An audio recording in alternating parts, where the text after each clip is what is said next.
Hello, dear viewers. Support me by subscribing to my channel and share my video if you like it. And also, make sure you comment your thought. Now let's start the video. Kagami Sharingan spun in my right eye socket as I took in the Kumo Jonin. The bag slung over his shoulder, and the rate he had been running, it would take a fool to find out what he had been doing. Extract him, Wolf. The silver-haired root agent leaped into the air, Pente drawn as he engaged. Jane's progress was spectacular, and the ease with which I could manufacture super soldiers would ensure that my plans would come to fruition. His kenjutsu was exquisite as he danced around the foolish cloud ninja. The man claimed the position of top jonin, but was woefully incompetent. What would you expect from Kumo, a nation where all the power was centered in the central Kage's family? Jane's strikes were all non-lethal, focused on disarming. He had become my right-hand man, my successor. The kidnapper dropped the bag away as he finally got serious, but Jin had readied his jutsu. Purple lightning blazed to life in the dark alley, fully illuminating the Angyu. Yaxley, he fumbled backwards. You're Kakashi, the copy ninja. The moment of hesitation was all Jin needed to slam his fingers into the man's stomach, sealing his chakra. I had ensured that he had learned all about cursed seals. Jin reached down and picked up the bag with the Hyuga Hrs. He looked upwards and nodded. I made hand signals and then vanished in a swirl of leaves. Ruzier stared at the Enbu standing in front of him, next to Danzo. The boy had long white hair, which reminded him oddly of Kakashi-kun. The old warrior could feel a headache start to grow as he massaged his temples.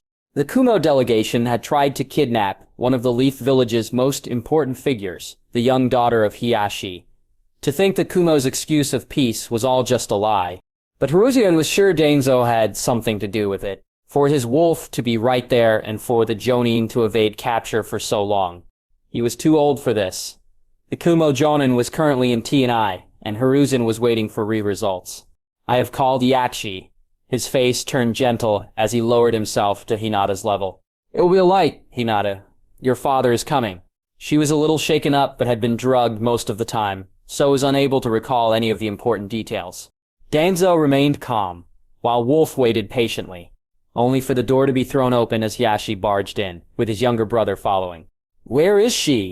He could make out Danzo frown as he gazed at Hiyachi and sighed. It had become a running joke that Danzo favored the Uchiha, now over the Hyuga ever since the Kagami Library fiasco, but in Danzo's eyes he had gained everything. The Uchiha were now his stalwart allies, and the other clans of Konoha were still against him. It was something the Sandaime had started noticing, little acts of clan elitism here and there. When countless jutsus were put in the hands of all members of the Shinobi force, it was no wonder they grew so powerful quickly. The clans had been the ones to implement a point system to earn scrolls along with establishing borrowing limits for the various ranks of the ninja corps in order to monopolize knowledge. She is unharmed, thanks to Wolf. Hiruzen attempted to placate the father. Was he even a father with the rumors around the Hage? There was a reason the old Kage kept his head out of clan affairs. If he decided to intervene with the branch clan nightmare, Kami forbid him from doing that. The man patted down his daughter, and the old Sarutobi watched as Hiyashi waited at the door. Okage-sama, I assume we will have a council meeting today. At Hiruzen's nod, the man sighed. I will come late. Hineda's safety is my first priority. Take all the time you need, Hiyashi. I have some matters to discuss as well. His eyes shifted back to Wolf, and his visage returned to its kindly image. So, you are the one who defeated Kumo's head ninja. At the masked Indian's nod, Hiruzen smiled. Take off your mask. I would like to see who could accomplish such a feat. He made out the Enbu's eyes turn toward Danzo and sighed. At his old friend's nod, the young man clasped his mask and removed it. Hiruzen's pipe clattered to the floor as he gazed at someone who could be young Kakashi's brother. Dinta Danzo! What have you done? Danzo was unfazed by such a comment. I have done what you couldn't do. I have created a new generation of shinobi, those who are unbound by the limits of pathetic clans. The hint of disgust creeped into his former teammate's words at the mention of the clans. At that moment, Wolf spoke up. Okage-sama, is something wrong? Hiruzen gaped at the sheer curiosity in the statement. It was akin to a child, and at that the Seime's face hardened as his thoughts shifted to another of Danzo's students. Was his friend continuing those experiments? How could he explain to this child who no doubt had been indoctrinated by Danzo? The old man regained control of his emotions and gave a kind smile to the boy. Tell me, why do you fight? What is your nundo? At least Hirozen could get a measure of Wolf's character. At this moment, he realized that he had a clan meeting in 10 minutes. More questions for Danzo, more stress. Why did Minato have to die so young? Why I fight?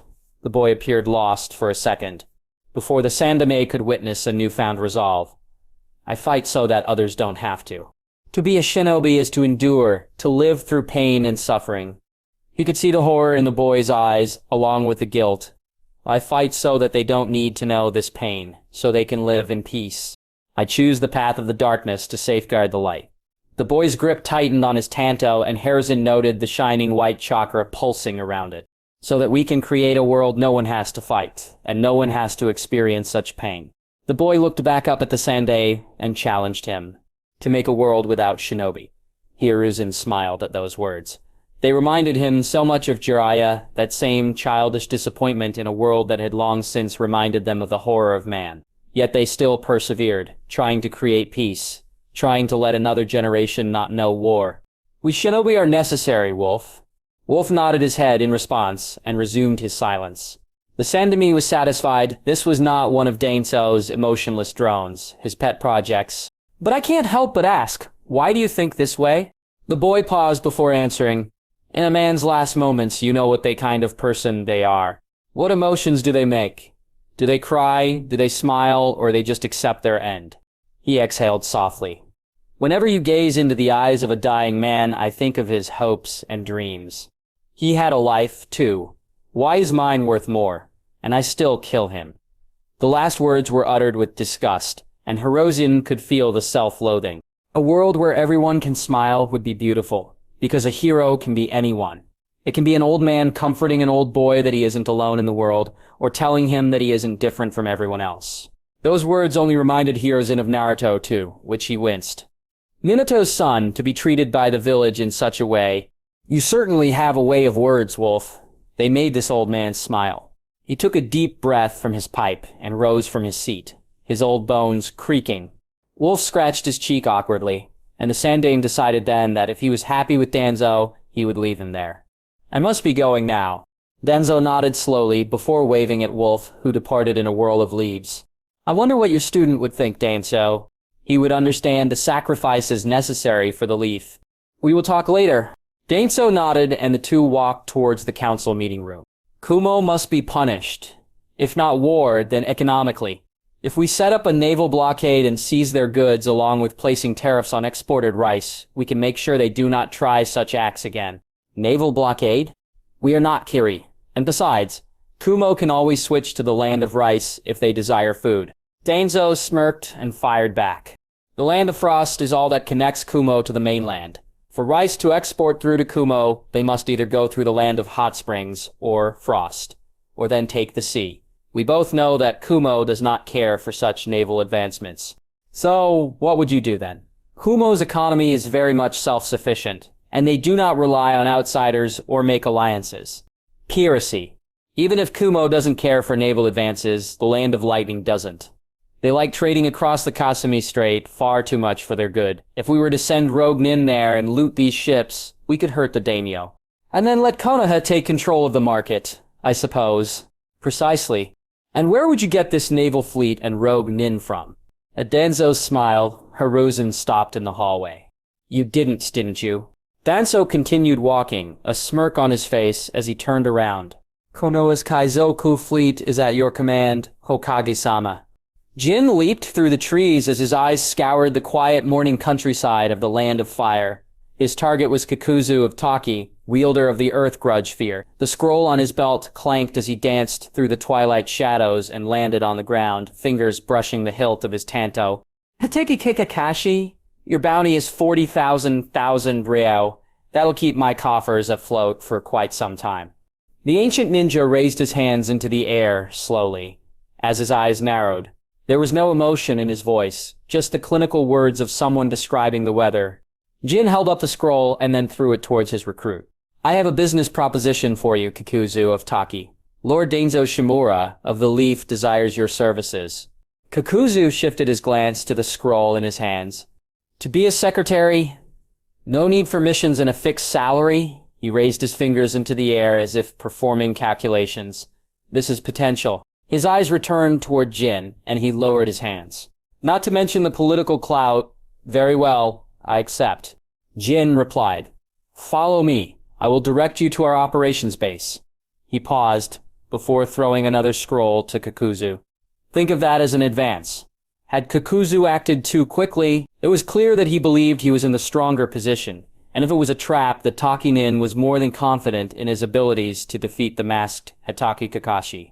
Kakuzu relaxed in his chair in the underground root base within the land of waterfalls. To be so close to his former village, and to encroach on them in such a way, he couldn't deny the smile it brought to his face. It was almost as good as receiving a paycheck. As his attention returned to the ledgers in front of him, his thoughts moved toward his most recent projections or profit.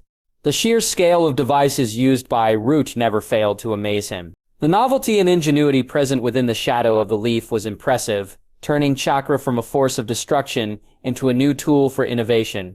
He rose to his feet, entering the filing room. Here lay countless records for the various bank accounts, industrial and land purchases, alongside various other records used by Root. Each file was sorted into the mechanical system, which would then revolve or rotate to allow easy access and sorting. The papers themselves were sealed in the canisters, making the, in theory, enormous library fit into a small room. It was a method that Kakuzu greatly enjoyed. No longer did he have to waste time sifting through files when this device would find them for him. Pipes built into the roof allowed functions that even he couldn't comprehend. He sat down in front of the central desk as his eyes zoomed in on the blue screen perched on the shelf. This, no doubt, was the most essential method to explain the rapid success of Root. Using Friend script to place a genjutsu over a single sheaf of metal made of chakra-conductive metal to form interactive pictures via a keyboard. From what he learned, the device was assembled by precision drilling on wafers of chakra metal. The resulting seals either served as POS or I/O inputs, which allowed huge amounts of processes. The user manual was 300 pages, and Kakuzu had read enough to familiarize himself with the main language system, JavaScript. Using this language, he could create all forms of fascinating processes for the computer to run, all without knowing a lick of forjutsu. Truly, he had made a good choice all those years ago, when he decided to join Root. As the latest data was pulled up on his screen, he mulled over the results. An increase in profit of 2% was too little. It appeared that many of the smaller-time Yakuza they funded had underperformed, and most of the investments were duds. He marked down their names. No one would swindle Roach and live as long as Kakuzu was the head of finance. However, the results for their publishing house were quite successful. Kakuzu, along with that brat of Danzo, Rojin, had created a program for word processing on these computers and then used it to massively increase their output of papers printed. With Danzo's clout, they had locked down on all major printing contracts in the Land of Fire, and had since expanded into grass and wind, albeit with smaller success. Kakuzu would have to send some men to help their business out there. As he left the computer, it powered off. Each one of these devices was keyed to Root's chakra, allowing complete control and security. He sighed softly. It was meeting time. Ruziern smirked slowly as he gazed at Konoha's Root Wave docks, the very first of their kind, and the center for the next generation of naval warfare. The people of Wave had been all too eager to help their liberators, and the Konoha Nen had put that enthusiasm to good work. With the reinforcements from home, he had been able to secure enough men to completely convert one of Gato's many trading vessels into a man-of-war. Making use of the unique foreign system developed by himself and Lord Danzo, the battleship had been decked out with all the necessary tools for war. The major advancement pushed in the development of their very first vessel, Heishirama. Success had led to the creation of 2 more frigates, the Kagami and the Namikaze. The docks themselves were built inside an island cave and opened to the sea via a waterfall to ensure absolute secrecy of its construction. He mounted the railing and entered the captain's seat, picking up the microphone, which was in turn a large-scale sound genjutsu, making use of special seals marked on its recipients to transport his voice. All crews, report to your frigates immediately. The rest of staff and dock presiding officer continue with other operations. It was finally time to put the fleet to the test. Ryujin had already received the news regarding Kumo and couldn't help but feel the eagerness to inflict some pain on them. As the ships began leaving harbor, the commander's eyes shifted to the map next to him. 3 blue shots had appeared marking where each of his ships were in comparison to the rest of the world. Making such a contraption had taken Ryujin quite some time, and he was pleased with the results. Using trigonometry along with creating a coordinate system for all of the elemental nations had been a troublesome task, much less verifying most of the info. Then creating a seal that could handle those calculations within the Genjutsu and constantly update them. It was quite fun. The Hashirama began to pick up speed, its mast inflating thanks to the wild winds of the coast off wave. At the signal, 2 crew used a wind jutsu to push them forward and into the Kaizoku Sea. Their destination was the Kasumi Strait, where cloud merchants send most of their goods to via sea. Ryujin climbed up and stood on the deck, looking down at his men. They saluted him, and he gave them a good-natured smile. He then began to pull the water from the sea, spinning hand seals as he entered a state of absolute focus. Suiting soaring wave, Jutsu. The water around the boat roared to life as it began dragging the boat forward. More importantly was the initiation of the fans, which allowed ships to reach peak velocity. The most critical part of the boiler design was the Amaterasu flame, provided by Lord Danzo. Refueling was unnecessary. Along with budgeting fuel, he could feel the hull shaking as the men returned to their seats within the belly of the great ship, arming the weapons and readying the sensors. His attention returned to the map, and he could see his fellow frigates following his lead. Kumo would never know what hit them. What will you do, Hokage-sama? Yashi thundered in the council chambers, his rage evident. My daughter was kidnapped by these Kumo ninja. We cannot entertain any of their demands. Ryujin sighed as he massaged his forehead. This meeting had already lasted for an hour, and no consensus had been reached. He could not risk angering Kumo, not while Konoha was still recovering. He already knew that Danzo had ordered some kind of retaliation. He really needed to have a long talk with his old friend, didn't he? Fugaku Uchiha took this moment to speak up. What off the weakness of your security that allowed such an event to happen? He smirked at Ieyasu. What happened to your all-seeing eyes? Then, of course, there was the inter-clan politics and put-downs. The Uchiha clan head seemed pretty satisfied, which Hirozen attributed to Danzo once more. The discord in the room reached a fever pitch, with each of the clan heads heaping insults at each other. The murderous glare Yashi sent Fugaku explained the general mood very well. Enough! Hirozen had had enough. Enough of these clan issues. Enough of incompetence and laziness. Who were they to insult him? His authority this way. He was the god of Shinobi, the Hokkai, who had led Konoha to victory twice before and created its most powerful shinobi. And did these children have the gall to act in this manner just because they viewed him as weak and senile? His voice was oddly quiet, but he forced all of his killing intent into those words. The room grew quiet nearly instantly. It has become clear that you all are unable to arrive at any sense of a decision. As my authority as Hokage, I shall decide personally. At the looks of outrage on the faces of the clan heads, Hiruzen continued, If any of you have any problems, I'm more than up for a friendly spar. Unbeknownst to him, Danzo smirked in the shadows of the room. It was a smile of victory. Anko smiled as she looked at those unfortunate genin working under her. Thanks to Lord Shimura's help, she was able to form a new division under Konoha's science department. It was the Biological and Chemical Agent Research Team, or Poison Department. She rapped her knuckles on the wooden desk and returned to the scroll in her hands. Gainzo had requested an agent for mass death of crops, and she mused on why such a thing would be necessary. Unless it was because of Kumo. Either way, the specific order had been something which caused slow crop failure, not instantaneous, which meant more politics. Was he trying to starve Kumo slowly or something? Last she checked, they still imported 20% of their food supply from the land of rice, which... Wait, the land of rice was Konoha's major competitor in the food market, and if it was crippled, the special Jonin was just thankful that the elder was on Konoha's side. Anko-san... She jumped into air, kunai in hand, as she heard that dead voice. Holy shit. Jin, why do you always have to show up like that? She turned her gaze towards Jin, who was Danzo's right-hand man. That he resembled Hitake Kakashi to an insane degree was something that she quietly forget whenever he showed up. A small smile danced on his face. No, it only makes it more interesting. I'm here too. Drop of these samples. He gently placed some vials on her desk. They are some samples of Soci of the Red Sands best. Where the hell did you get them from? As Anko turned towards Jin, the boy just gazed back. On second glance, his black kimono was pretty tattered. You have to be kidding me. Anko sighed slowly. Well, come here, you big oaf. Jin brightened up almost immediately. How could he switch emotions so quickly? Thanks. Anko only blushed as she moved her hand over his wounds and cast the mystical palm jutsu. She had been learning about medical ninjutsu ever since Jin had left her motherfucking Tsunde's notes. Did the boy not know how to propose? It was baffling how socially incompetent he was, but also how terrifying he could be. At least the info had helped her in studying poisons and antidotes, along with some side experiments on chakra networks. Danzo had been extremely intrigued by the prospect of transplanting tenketsus and chakra networks in a similar manner to human puppets. The least she could do was help him a little, and it wasn't Lichu as Orochimaru.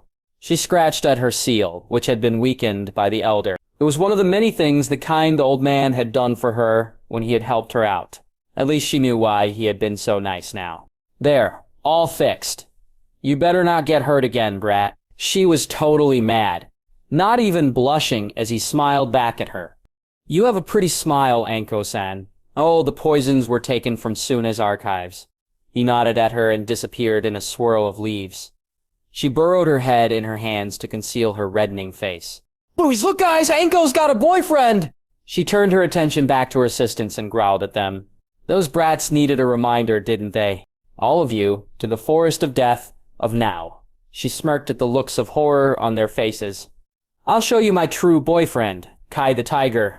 Fugaku sat down in front of the shogi board. You have done well, Fugaku. The Uchiha clan had smirked. It was thanks to your assistance, Lord Shimura. The clans would soon fall apart and the Uchiha could use the opportunity for all it was worth. Here are the profits from your investments. Danzo handed the envelope to him, and Fugaku pocketed it into his robes. If I could have some more minutes of your time... Fugaku looked at the elder. And what could the matter be? My son, Itachi. He is a prodigy unheard of, and I want a suitable instructor. Someone I can trust, like Hatake Kakashi. Danzo scratched his chin. I'll tell Kakashi to stop by your residence. It will be up to Itachi if my student decides to teach him. Fugaku nodded, a victorious smile on his face. That should do then. Then good day, Lord Uchiha. Good day to you as well, Lord Shimura. Kakashi smiled slowly as he gazed at the bowl of ramen on the counter. You like it, Naruto-kun? The boy smiled at him, and Kakashi had to bury his sadness deep within. Naruto reminded him too much of Obado. They even had the same dream. Yeah, it's super good. The boy greedily slurped up the noodles and Kakashi reached for his mask, only to notice Naruto's curious gaze. Is something wrong? Nei, are you going to remove your mask? Kakashi performed his patented eye smile. Now, Naruto, I will. And in 1 second, he pulled it off and inhaled all the ramen. Wait, I didn't even see your face, he grumbled. Better luck next time. At that, Naruto grinned. Yeah, he scratched his nose and pumped his fist into the air. You bet! I'm gonna find out what's behind that mask. The boy suddenly stopped, as if he recalled something. Wait a second, I did see your face. He turned towards Kakashi and blew a raspberry. Really now? Yeah, you visited the orphanage. All the kids talked about you for days after. You were so cool. Kakashi wonders when he had done this. You even talked to me and showed me some cool moves. Did I tell you my name? Nah, just said you were a shinobi. Come on, old man Kakashi. You can't mean you weren't that guy. Kakashi is thinking on how to formulate an answer when Tenzo enters the ramen stall. I overheard your conversation, Tenzo mumbles slowly as he scratches his back. Naruto is distracted by the arrival of someone he has not met before, so Kakashi motions to him. Doppelganger? Spy? Tenzo looks nervous. He sighs before answering. The shinobi Naruto met. I know him. What? Kakashi's mind is going haywire. There's another Hatake out there, and he never knew. Tenzo never even thought of telling him. His teammate looks at him before signaling. Snake. Underground, child, and the breath is knocked out of Kakashi's lungs. I lifted the cup to my mouth and inhaled the smell of the tea, wispy with a hint of ginger, just the way I liked it, and oddly enough, the way Danzo liked it. I sat in the vast yard of the Shimura estate, enjoying the moment I was in. It had been 3 years since I had woken up. Already the impact of my very existence had been felt. The Uchiha weren't ostracized from the village. For starters, Konoha's military force had been increased greatly, or at least roots. Our financial network spanned across the elemental nations, centering on the sheer amount of revenue entertainment could bring, undercutting all our competitors. Foundation Press seized control of the literature market in the land of fire and wave, along with holding a strong share in the minor nations. Combined with the sheer number of manuscripts that I possessed as memories and extensive work by Fu in a special division of Root called Ghost, we were able to rapidly flood the lands with the greatest works of Earth. Ghost was composed of the failures of my cloning project and composed of an army of clerks, writers, and scientists. These children's chakra coils were too damaged by the intensive process, so were unable to cast most jutsu. However, they could still use it for research purposes and were highly intelligent. Some weren't, and those were shifted to the manual labor needed for any organization. Manga, comics, literature, all adapted for new audiences, and did they strike a chord? Everyone was reading them. The daimyo of fire had even requested a complete set for his personal use. I smiled at that. At least I had been able to bring some happiness to this world. The only other major success from the cloning project Venom had been Ryujin, Kaito, and Shiro. They were the clones of the Nida-ne, the Yonda-ne, and Izuna Uchiha, respectively. Ryujin had been quite easy to work with. He already seemed to view the leaf as great since his birth and eagerly devoured any information regarding chakra. A prodigy and researcher with no equal but a fearless warrior to cap it all off. His aid had been key in visualizing the development of computers. For those of you that don't know, a computer essentially uses a series of input-outputs to generate a result by executing an algorithm. By inputting a chakra pulse and then connecting it through a series of seals that perform the functions of calculation necessary for 2D graphics, an interactable genjutsu was cast. In essence, this was the screen, and further input could be connected as well. Our initial prototype was made of gears and water and took up the size of a large room. Think of Charles Babbage's difference in analytical engine. However, by inscribing the seals onto thin filaments of chakra-conductive metal and ordering them together, the computer could be miniaturized to the size of a conventional laptop. The language used to store the programs in the genjutsu was based on JavaScript, the programming language I had been most familiar with in my past life. Either way, this JavaScript had allowed us to create our own subtitle for it, which had formed the basis of all our scientific progress within Ghost. Having a team of nearly 50 researchers working on multiple projects, along with oversight by myself, led to the creation of countless new Shinobi tools that had been deployed across Root's forces. Even Kikuzu had been amazed by the sheer potential. However, this new technological revolution had led to a major increase in our usage of chakra metal, whose trade was heavily monitored by the hidden villages. The initial supply I had obtained by Root forces, assaulting missing nin and looting them, but the method was hardly sustainable. The land of wind, lightning, and iron were the major producers of the valuable ore, but the closest one to Konoha was Kumo. Besides, then we could blame the piracy on Kiri. Much of the metal transported across the Kasumi Strait was sent to Kumo's allies on the eastern island, which was composed of minor nations who lacked resources or were just too weak to face off against the 5 great nations. The land of the sky and snow were the primary buyers of Kumo's chakra metal, due to their close proximity to the land of lightning, and also to their reliance on it instead of training shinobi. At least Snow did, as Sky's shinobi force had been decimated in the Second Shinobi War, and the country had become a lawless state headed by a rogue shinobi. Kumo was all too friendly with them in exchange for lumber and full in commission. That's right, Sky had created a unique sealing system, making use of chakra metal and some other methods I was not interested in. We already had secured samples of it, and it was woefully inefficient in comparison to the Yuzu sealing style. Somehow, Kumo had made it work, and Sky remained a reliable consumer of chakra metal to forge weapons along with seals. And the Kasumi Strait was the cornerstone of this alliance, guarded by the land of Sky's airships and frequent patrols. But they were not shinobi, and Kumo had never believed in creating a naval force. Not even Kiri, who relied on summons or expansive water jutsus. None of them had invested in the creation of boats, as a simple fire jutsu was enough to obliterate one. But I had, and Ryujin was all too ready to lead a new generation of pirates. Once we secured the chakra metal, we could push on to create some truly monstrous machines of war. In regard to Root's main force, I was able to bring our numbers up to 290. Recruiting among orphans and subtle encouragement, along with financial promises, had been all I needed to create my elite force. They were not meant to fight solo. No, they would fight together. Most of the jutsus and tech given to them helped with silent assassination or large-scale battles. I was confident in their ability to take on S-class ninja in a battle of 5 against 1. As for Kaito and Shiro, I had created them to be the light of Root. They would increase my power in Konoha proper, while forming important connections for me to use later on. Kaito was already a Jonin, along with Shiro and Shisui, and the trio had become a powerful team. Kaito was attracting quite some attention due to his similarities with the Yondome. Similarities which I knew would help him climb the ladder. As for Shiro, he would soon be assigned a unique mission. My eyes turned towards the image of a red-haired boy with a sullen glare and pale complexion, and a smirk danced across my face. The Sharingan could control a Biju, could it not? Madara turned his eyes to the bingo book in his hand.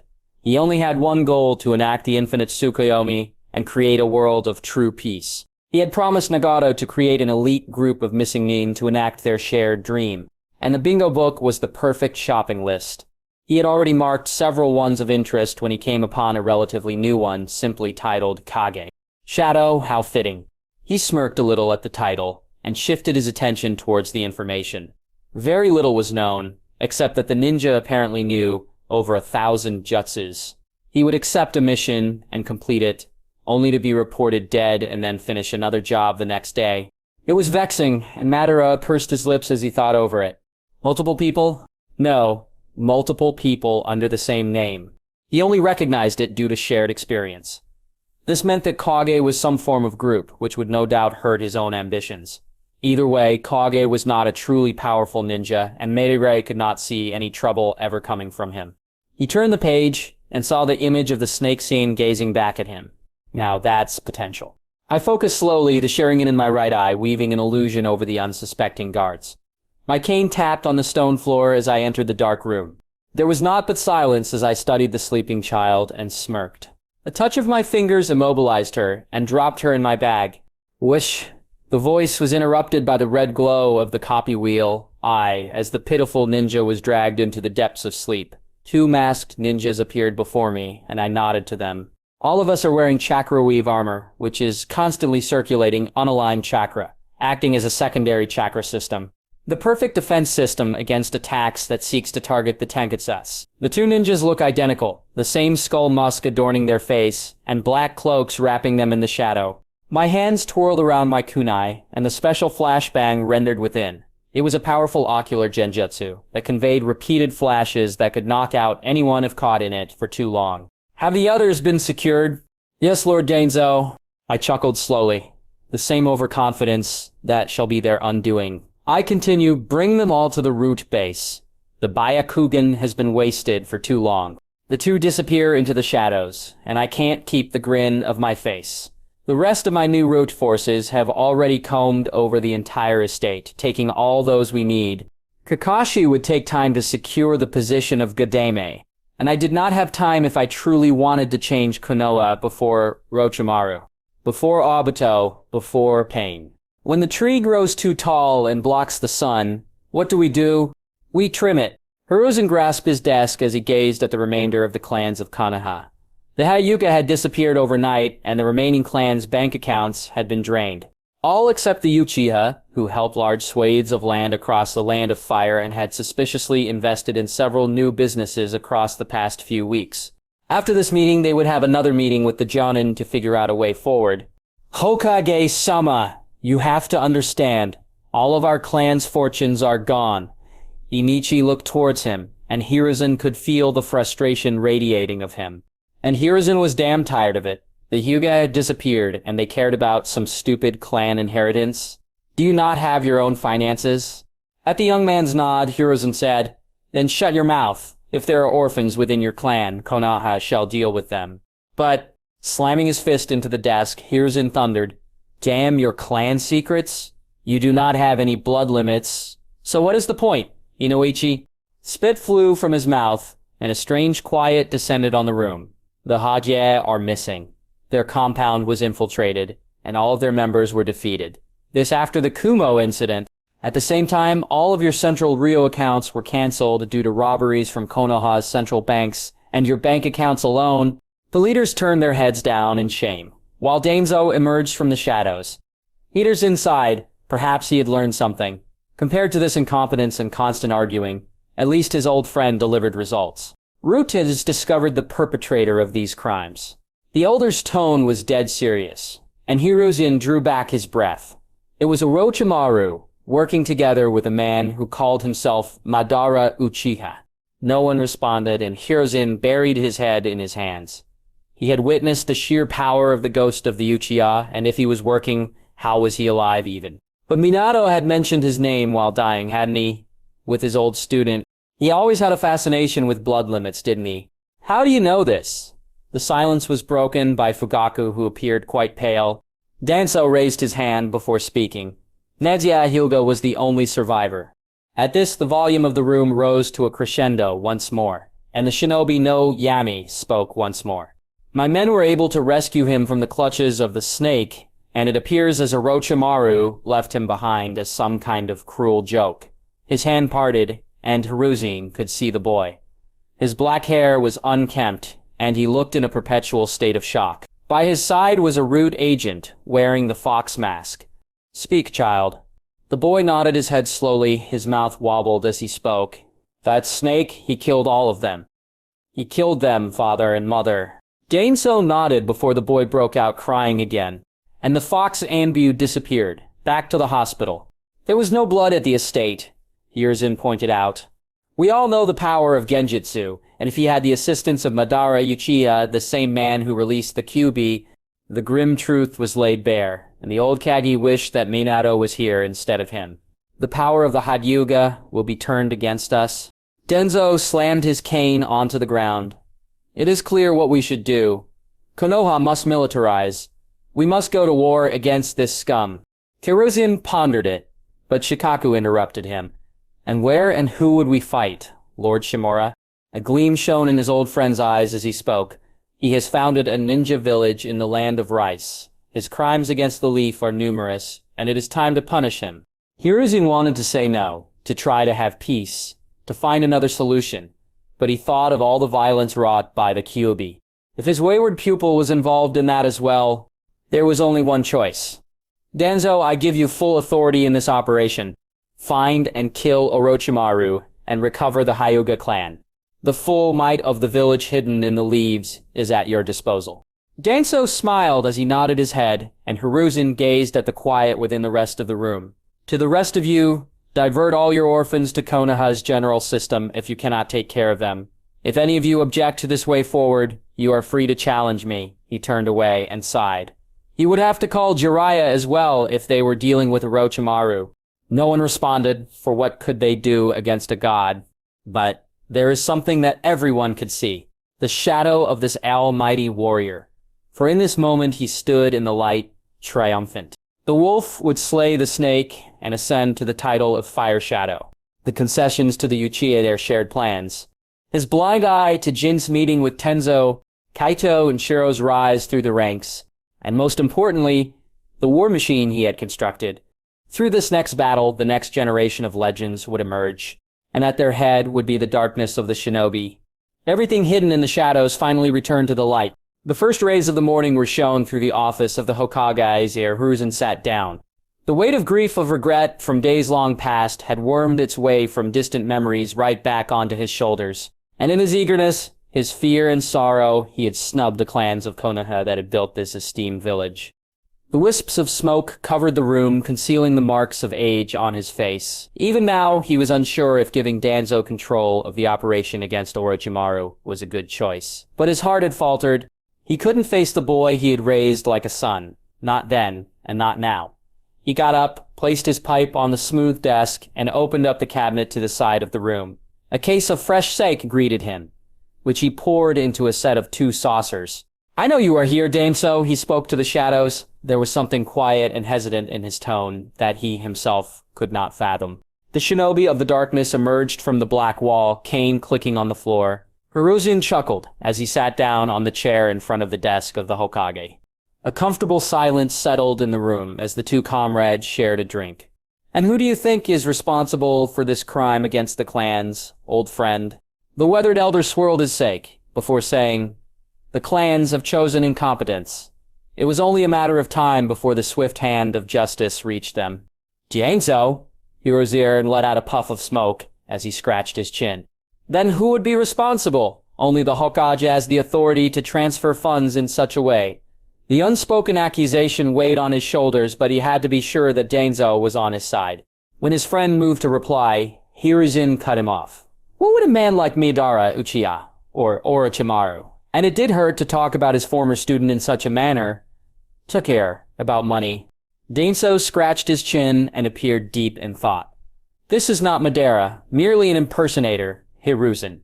And besides, who are we to comprehend the motives between monsters like them? Do not avoid my question." Hiruzen flared his chakra and he could see Danzo's visible eye narrow. "You of all people would never allow such a security defect."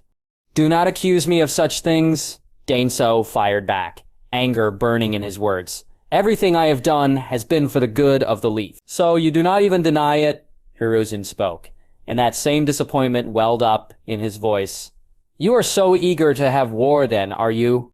Danzo chuckled. It was a dry laugh, and Hiruzen could feel the sarcasm in his tone. "I have not raised hand nor body against Konoha, I assure you." The tension in the room was rising, and the Sandaime knew it. He hoped that Danzo was still on the path of righteousness, that he was not devoured by the shadow, that he was the same boy that had been his rival and honored comrade. And in that spurt of boyish innocence, spurred by the turmoil of emotions deep within his heart, he spoke. "Then let's spar." Against a cripple, Danzo played it down, but Hiruzen continued onwards. "You cannot fool me, Danzo. While others believe you have grown weak, I refuse to subscribe to such a theory." Danzo was silent, no doubt in deep thought. A smile blossomed on his face, and he looked at Hiruzen dead in the face. "The world is changing, Hiruzen. Us old men cannot hold back the future for forever." "Is that a yes?" His only response was a nod. The training space for the Hokage was built under the Hokage monument to ensure a certain level of mystery on the ruling Kage's power. And it was here that Hiruzen and Danzo faced off, both relics of a time that had long since passed. Yet they endured, pushing the Leaf forward in their own ways. One in the light, one in the shadow. And now, in Konoha's most urgent crisis, they would fight once more. The darkness gazed at the fire shadow, and the two stood at opposite ends of the arena. Danzo slowly removed his arm from its sling, revealing a black cloth covering the entirety of the arm. It was tightly wrapped, and Hiruzen could make out the seals covering it, along with the mechanical parts at the end. There was something under there. Something that was Danzo's last resort. The Sandaime was adorned in his traditional battle armor, and the two stood off. Danzo broke the silence. "No matter the result, we shall be friends, Hiruzen." And then the two closed the gap in a single second, the air warping around their bodies as they rushed forward. Danzo brought his sealed arm for a chop, countered by Hiruzen's right block. They began to dance like they had so long ago, under the shade of a far different leaf. "You need to work harder, Danzo. Maybe next time you can beat me." Hiruzen's fist met Danzo's open grasp, and their eyes widened. Both of them rushed through hand seals, while their minds were lost in the nostalgia of yesteryears. "Futon, huh? That's a pretty cool element. Mine is fire. Futon, vacuum bullets. Taedwan, great fireball. I suppose they do work together well, don't they, Hiruzen?" The fire collided with the raging wind and spiraled into the very heavens. Both fighters stood in silence as they gazed at each other once more. "Look who won this time, Hiruzen." Then they moved, feet pattering on the floor as their dance continued. Feet and arms being the weapons of the soul and the mind unshaking in conviction.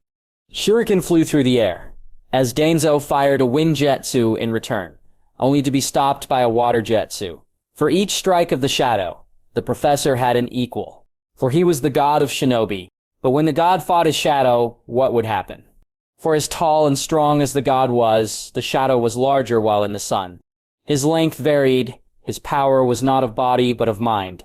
For no man could outrun their shadow, and even the kami was human. Hiruzen, you are the third Hokage of the Hidden Leaf. Danzo, we are still friends. Regardless, right? This job, this title, I never asked for it. All us shinobi are one family, and we always protect our brothers and sisters of the Land of Fire. A journey of a boy into a man, into the greatest shinobi of the elemental nations. But as they grappled once more, kunai against hand, the shadow thought, to be the shadow, all Danzo desired was that hat, but he never reached it. There can be no shadow without light. The story of a man who never once achieved his goal, who was always second. A man who walked in the shadows for so long he could not recognize the light in his view. But I was not that man, and I never asked to be, but I'm here anyway. And then he spoke, as the two faced off for the 100th time. All we can do is carry on. Hiruzen returned the stare and paused. Does that mean punishing the clans? It means change. The disgust was visible in Hiruzen's eyes as he raised his hands into the air. This shinobi world is not the one Hashirama made it out to be, and you know that Hiruzen, the only reason the Shiryu was successful was because he had the power to enforce his ideals. And that's what matters at the end. Power. The Sandime waited quietly. All this time I've been chasing your shadow, hoping to reach your limits. Hoping to be as strong as you were. Hiruzen? But I could never reach it, because I was weak. You kept the clans in check, balancing Konoha between the civilians and clans. You were the god of shinobi, and not because of any bloodline, but because of your hard work. Danzo raised his hand as wind gathered in it. Hiruzen leaped backwards and lifted his own fire burning within. Minato was the embodiment of what Konoha meant, a land where anyone could succeed. He was changing the clan structure, keeping the balance. But he died. And you know what I see. The two waited quietly. I see the true goal of Hashirama, not a place where clans can be in peace, but a land without clans, where every man, woman, and child can live and choose for themselves, where everyone is equal. And then Hiruzen spoke. You will abolish the caged bird seal? For he understood the council not given to clans, but rather to shinobi, given by merit, not family. I shall. The balance that Tobirama had spoken of, balancing the village and clan, this was its end, wasn't it? For at the end, they were shinobi, and to be one was to endure. Hunt down Orochimaru, bring him to justice. And although Hiruzen's heart hurt, he locked those feelings away. He was the Hawkeye, not some senile fool who would bend over to meet the demands of the council. I shall. Then let us do it together, in the light and shadow. Just like old times. Somewhere in the Pure Lands, a certain white-haired Kage smiled at the tender scene between his two students, for this was the will of fire. And then both men nodded and rushed to meet each other. Hiruzen, I will win this time. And Hiruzen smiled, a smile from before the pressure of being a Kage had locked away his boyhood innocence. Danzo returned the smile, and the two rushed towards each other. For, through the act of combat, the two showed their very soul, their heart. Their hands reached for each other, both reaching for what they had been chasing since youth. That glimmering shine of victory. That is my current plan. Hiruzen gazed back at the clans and could see their doubt. I ask of you to do this for the Leaf and its people. Shikaku sighed. How troublesome. You want us to give up our clan seats, and are going to pay us for it? He nodded. I must apologize for my actions before, and my haste. I insulted you and ignored your concerns. He bowed deeply and hoped that it would work. And to his surprise, it was Fugaku who spoke. This clan system has only been used against us. We are judged by the majority, and none of us are an individual. I, for one, believe that I don't need to rely on my father's strength to be strong enough to hold a seat on this council. I support Lord Okaga's decision. And then Sume responded, You know, maybe you're onto something, but we have always been a family, and family sticks together. I vote against this proposal. Inoichi twiddled his thumbs and finally resolved himself. I've been reading the news lately. The data about clan-born shinobi given preferential treatment, about us being elitists and us using orphans and civilian-born ninjas as fodder. He threw the newspaper on the table. Clans vote to increase their power. Why are we letting them beat us down? It hurts, and if this means earning this seat, then I'll do it, because there might be another Yamanaka who wants to be clan head. My daughter might not want to be, and that should be their choice. And in the end, the proposal won. With a final vote of the Satake, Elders Shimura, Homura, Koharu, the Hokage, the Yamanaka, the Nara, the Akamichi 4. The Aburame and Inzuka voted against it, but were given an economic option as an exchange. The resulting reform of the Leaf's highest authority would happen rapidly throughout the following war against Sound. Later that day, the entire Hidden Leaf gathered to witness a special event. Kakashi followed Danzo through the tunnels. He had to know. Had to meet this other Hokage. So Kakashi, have you thought it over? I'm not cut out to be Hokage. Maybe one day you'll change your mind. Kakashi sighed and moved forward to be in stride with the elder. And then an Anbu descended from the ceiling. He could see the white hair and flinched. It reminded him of his father's. Lord Shimura, Jen, I would like you to meet someone. Danzo turned towards Kakashi and continued, This is Kakashi Hatake, a friend of Tenzo's. Play nice, and with those parting words and a smirk, Danzo disappeared in a swirl of leaves. Kakashi had to admit he didn't really know what to do. Yo, a good start so far, he thought. Jane removed his mask, and the copy ninja was shocked by the similarities between the two. So Orochimaru had been experimenting with the Hatake genes. Kakashi was thankful that he at least had an excuse to find down that snake and kill him. The Leaf Jonin had already been briefed on the massive-scale operation to enter the land of rice and exterminate the rogue Seinen. Hello? Jin nodded back to him, and then waited in the silence of the sewer. As the silence grew unbearable, Kakashi decided to respond. Hello? What was he supposed to say? We look awfully similar, Jin pointed out slowly, his brain coming to conclusions. Are you my brother? Kakashi choked. In reality and biologically, they probably were. Well, we are, at least I think. Where were you? Jin retorts. And there is only coldness in his voice. Elder told me I had no family. I didn't know, Kakashi says lamely, and he doesn't know what else he can even say. Jin watches him quietly. Before relaxing his shoulders, It's okay, he says, like he is commenting on the weather. Really? You weren't lying. He extends a hand to Kakashi. When I was little, I would talk to myself in a mirror. It helped cure my loneliness. Everyone's face shifts when they lie. Kakashi's face falls at his last sentence, but he leaves it for now. What made you know my tell? Our faces were similar enough, so I took a guess. Elder told me you were honest, though, so that helps as well. Again, there was that childlike innocence. Kakashi takes his hand, and before he knows what he is doing, he has pulled Jin into a hug. Tears flow down his face as he thinks of his brother's loneliness. He should have been there, should have looked into Orochimaru more. But he wasn't. At least now he knows how to deal with little brothers, thanks to Naruto. And didn't Jen help the blonde brat out? Kakashi smiles at the thought. Let's get something to eat, Jin. The boy's face brightens, and the curiosity on his face is shining in its magnitude. So, we are friends? Not friends. Kakashi Eye smiles at him. Brothers. He has only known Jin for a few minutes, but the boy has only grown on him. No wonder Tenzo was his friend. The boy smiles in response and slings an arm around Kakashi's shoulder as his ice blue eyes gaze into Kakashi's twin orbs of coal. This is what brothers do, right? Kakashi laughs. No, the little brother calls the other one Lord. Jin looks surprised. That wasn't in any of the books I read. There are some things you can't learn in books. True. I'll get you some extra sweet ice cream. Tenzo had told him that was Jin's favorite. The boy was deep in thought, before finally responding. All right then, Lord Kakashi.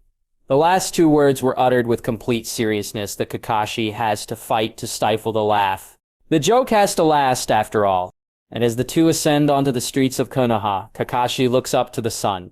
He knows war is coming. He knows that it will be tough. But as long as the sun shines, he'll keep fighting. As his gaze turns toward the Hokage monument, he can hear Jin speak. The Kage, they were heroes. Kakashi nods his head before pausing. He points at the newest stone figure with pride in his eyes. That's the Yondaimai, teacher. Do you want to become Hokage? You are the perfect age, Lord Kakashi.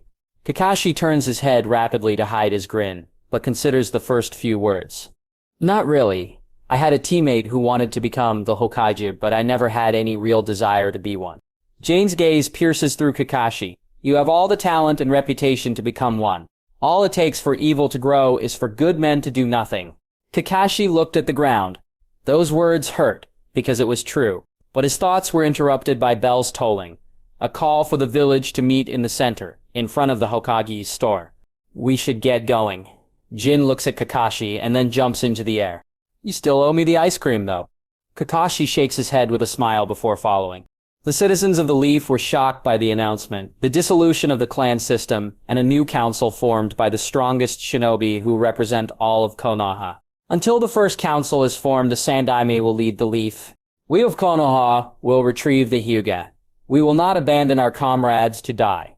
The people cheer for his heavy-handed rhetoric, eager to strike back, and the former clan heads are the loudest cheerers. Fugaku Uchiha walks among the civilian merchants, smiling at the children who know him by the cool eye and ruffling their hair. The Yamanakas are patted on the back by some of the other botanists who can't help but comment, "Why don't we work together now that you're one of us, eh?" And Inoichi laughs before rubbing his neck, promising them that they will, for they are all equal citizens of Konoha. Shikaku takes the stage and announces that the majority of the clan funds will be released to aid the orphanages, and the Shinobi Academy rebuilt their curriculum, along with helping with the war effort, to massive cheers. And Choza is the one most swamped by hungry kids, all eager to meet their new friend. The parents are much more open. There is no more Lord Akemiki, no more formality. He declares that everyone is invited to his estate for a complete party. And everyone shows up. At the end, even Fugaku wakes up half-drunk in his home. The party had lasted well into the night, with the Leaf filled with celebration. How could anyone be scared when so much good had happened? And the people knew how weak Rice was. It would be a quick war to regain Konoha's lost prestige, and the snobby Hyuga weren't around, so who cared? But perhaps most happy in this celebration was little Naruto Uzumaki. He rode on Jin's shoulders and got to hang out with old man Kakashi and Tenzo and Bushy Brows. He wasn't alone anymore and was welcomed to the festival. He even met a nice girl called Hinata later on, who kept on blushing weirdly whenever he talked to her. Oh, and he got ice cream, and Kakashi had to pay for all of them. And if some people wondered where the Hokage was, those thoughts were laid to rest by the festivities. In a distant glade, two old men sat by the shore of a pond, which they had run through so many years ago. They roasted mushrooms and caught fish, like young children scampering through the woods. For Hiruzen had visited the Hyuga today. Yaxley stared at him. Abolish the caged bird? He looks towards the ground and grits his teeth. It is either that or making me do it myself. Yachi, the Sandame's words are harsh, and the Hyuga clan head thinks about it. About his brother Hizashi and the suffering of the branch. And in this moment, nobody would care if some old elders were killed by Orochimaru, wouldn't they? Very well, but in exchange, I want to see my daughters again. And Hiruzen smiles and drops the bombshell. The clans are abolished, gone forever. And when Hiyashi sees his eldest stand in front of Hanabi and attack anyone come near, he is shocked. Where had such courage come from? Unless, and as he embraces her, he can see Hiyazashi standing nearby with Neji crying as he hugs his father. He never wants to see that face on his daughter's face. And when they leave the tunnels into the outskirts of Konoha, Hiruzen tells them to make a dramatic entrance. He leans in, with a spring in his step, to show the people of Konoha that you are one of them. And when the Hyuga show in the middle of the festival, tired and covered in sweat, they are shocked by the generosity of the people. Food is pulled up for them, and the children are given plush blankets and free toys. Your daughter is too sweet, Yachi-san. The vendor smiles at him, and Hiyashi finds himself smiling back. When he sees Fugaku surrounded by kids dazzled by his fire jutsus, he can't help but smirk. And when he can see little Sasuke brag to Hinata, she turns towards him. And that is when the people of Konoha finally accepted the Hazage. The branch seal has been weakened, and Danzo, along with Hiyashi, will create a removal later on. They cheer on their strength, and their courage escape from the snake. But it is not the Hyuga they call as a group. No, it is Konoha. But when he begins moving through the katas of the Gentle Fist and hears the oohs and ahs of the kids and Hanabi and Hinata's excited cheers, his thoughts turn towards his wife. His wife, who would no doubt be so happy to see him making a fool of himself in public.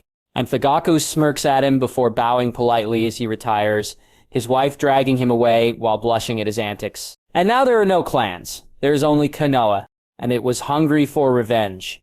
Naruto glared at the man slouching in front of him. Come on, Kayoni.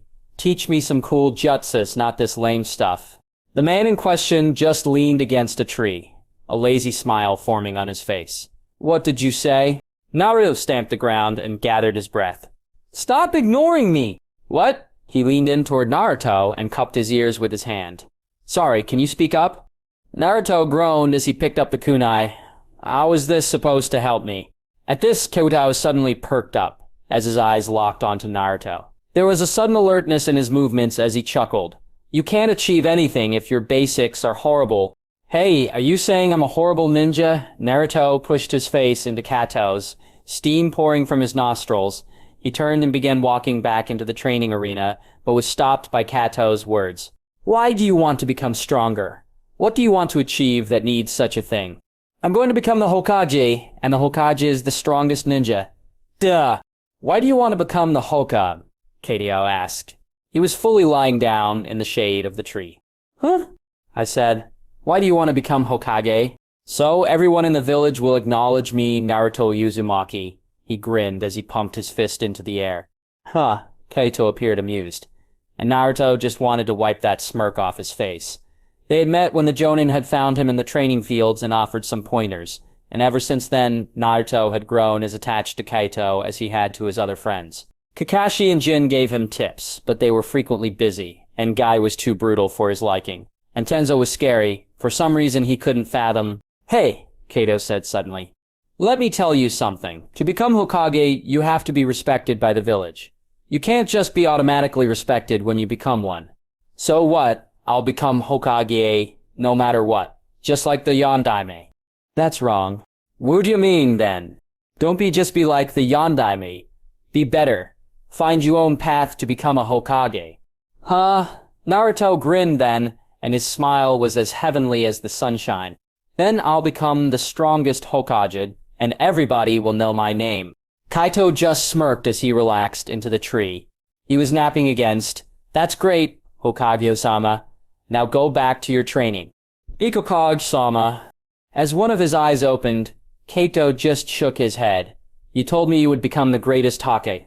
What happened to all those dreams? Naruto, don't tell me you're doubting yourself now. I'm not. Naruto stared at the kunai in his hand. Basics. He would get a bullseye today, or his name wasn't Naruto Uzumaki. Are you serious, Shisui? I am. I'm serious about this. Shiro looked at his teammate before looking at his shot of sake. I wonder what Kaito would say. I have to do this. It's now or never. Shiro thought over Shisui's words. You're seriously doing it? You know how crazy it is down there? But if it means helping the Leaf, I'll do it. Besides, Lord Gainze promised that I wouldn't be operating alone. Shiro sighed as he closed his eyes. All right then, but don't hurt down in the bloody mist. I don't know how much of a bore these nightclubs would be with Kaito. Shisui just smiled. You can count on me, but the same goes to you. Don't lose to sound. I don't want to lose another friend. Shiro nodded. Enough about that war. I heard that Kiri has plenty of hot girls, you know. Maybe you could score... Shiro! It's for peace, right? Marriage is a good way. Shisui blushed heavily. Life isn't just about girls, man. Shiro wrapped his arm around Shiratsu's shoulder and leaned in. Trust me on this. Even Lord Jiraiya would take this chance. Okay then. Do you have any recommendations? Ever heard of Terumu Mei, the she-demon of the mist? Rumor has it that she had 2 bloodlines. Imagine your children. Shiro started to drool, and Shisui looked away. His friend has always been a pervert, regardless of his good looks. He smiled as his friend continued babbling about the latest chicks from Arrow and lamented his lack of finding the perfect bride. Although he would be deployed soon, he was content. Life was good? Itachi sighed as he was disarmed again. Keep your blade up. Hadate Kakashi stood, unimpressed. The tanto in his hand returned to his sheath as he leaned next to Itachi. It's okay to take things slow, kid. I can talk to your father if it's too much. Itachi shook his head. No, I was just thinking about the war with sound. Kakashi eyes smiled at him and chuckled lightly. It had been nearly 2 months since the copy ninja had taken Itachi on as a student. The young prodigy was a keen student, but Kakashi had tried to keep as close to the village as possible. He wasn't a clan heir, but Kakashi knew how bad his mental state was. Only recently was the stoic boy lightening up. You won't be deployed, you're too young, so don't worry too much about it. But is it really necessary? It was a question Kakashi himself knew was true. The war wasn't needed.